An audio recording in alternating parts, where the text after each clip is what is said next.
We have the potential to lose an entire generation of farmers. Those words belong to farmer Jan Ten Benzel, who's watched the problem unfold, not during his meetings in D.C., but in the lives of people he knows across Nebraska. I'm Steve White on the Rural Radio Network.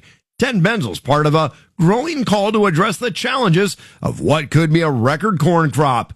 Farmers can certainly grow it, but marketing it with any hopes of profitability is the challenge. Still, the state's farmer-in-chief, hog farmer turned governor Jim Pillen, touts agriculture as the centerpiece of his vision to grow the state.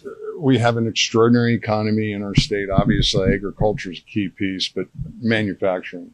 We make things that nowhere else in the world can be made. Pillen says Nebraska needs to move beyond selling raw commodities. We are tired of putting corn and soybeans on barges and shipping them around the world. We're giving all the topsoil away. We are getting out of the commodity business and creating more value. One way to do that, carbon capture pipelines, which Pillen says will help Nebraska produce low-carbon fuel, not just for your vehicle, but for airplanes.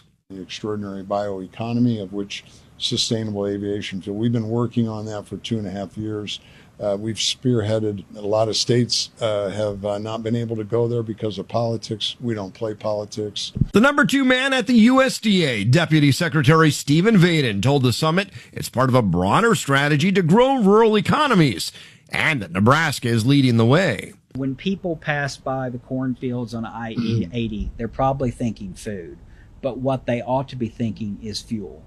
That's as much fuel as an oil well that you pass in Texas. Nebraska is leading the charge when it comes to biofuels. USDA is working hand in glove with the Environmental Protection Agency. I had lunch with my counterpart over there literally 2 days ago. Biofuels were on our agenda for that lunch. We're very happy they're continuing the E15 waiver to allow for 15% ethanol to be put in cars, but we understand the permanent solution to that can only come from Congress, and we are hopeful that Congress will act on that as soon as possible. Farmer Ten Benzel of Cambridge chairs the Nebraska Ethanol Board and will soon join the National Corn Board. With a potential record corn crop, he says year-round, nationwide E15 could be a lifeline. Well, for each percent of national average ethanol we increase, it's about 500 million bushels of corn, just slightly less than that. That's a good round number. A huge crop like this, of course, is going to be very difficult, especially for our younger farmers, our struggling farmers, but even established farmers that, this is a lot of corn, a low price, well below the price of production. We just have to be able to utilize more of our corn in state and in the United States and increase our exports. Using E15 will help us do that. Now, we'll weather through this. People survived the 80s. I hate to predict, but I don't think it'll be quite as bad as 1983, but we're heading that direction fast. And if we were to back this up with a second record crop behind this, oh my goodness.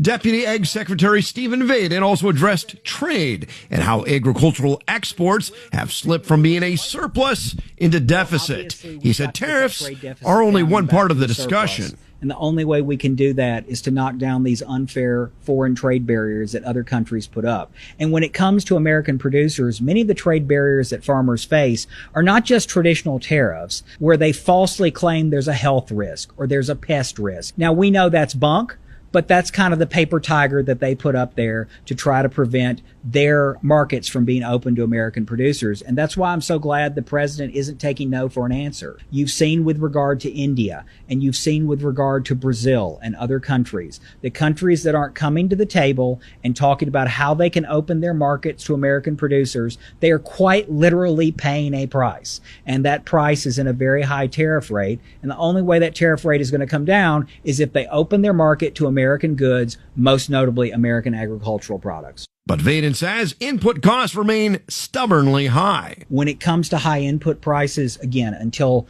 a few months ago, I was actively farming myself. You're talking about a combine. You're talking about a cotton picker. You're talking about chemicals and seeds. The prices are sky high, and the returns on the commodity side and on the selling side when it comes to sell your crop are not there. Ten Benzel says farmers don't want handouts. They want markets. Well, we have the potential to lose an entire generation of farmers in the next, couple of years. And we have to do everything we can to try to use our own products here at home as much as possible. And beyond fuel, he sees big promise in bio-based products. The competition on this is very, very stringent, and our friends and neighbors, in the oil industry, do not want to give up very much market share at all. They want to keep as much market share in petroleum-based products as possible. Now, there's really nothing you can't make with the kernel of corn. It's amazing, the chemistry. Some things, of course, are too costly to make, but generally speaking, we can use corn and corn products and bioeconomy products on just a mass scale if we chose to do so. At the summit, the choice was framed as an opportunity, one that will depend on policy, innovation, and Nebraska's willingness to keep more of its value at home. I'm Steve White on the Rural Radio Network.